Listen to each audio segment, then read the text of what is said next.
చివరి ముఖ్యమంత్రి సమైక్య రాష్ట్రానికి కిరణ్ కుమార్ రెడ్డి గారు. ఆయన చేసిన అవమానాలు అయితే ఇన్ని కావు. ఇంకా రాసి పెట్టుకో, ఒక్క రూపాయి కూడా ఏం చేసుకుంటా చేసుకో.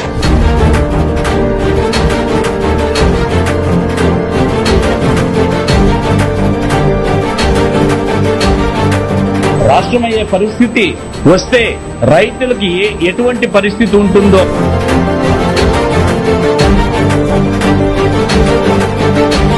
విద్యుత్ శక్తి విపరీతమైన సంక్షోభ పరిస్థితి ఏర్పడే ఆస్కారం ఉన్నదనేది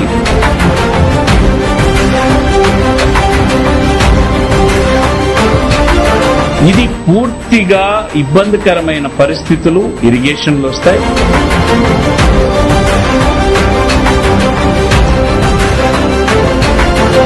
ఏం చేసుకుని ఇప్పుడు యాడికి వచ్చింది అధ్యక్ష?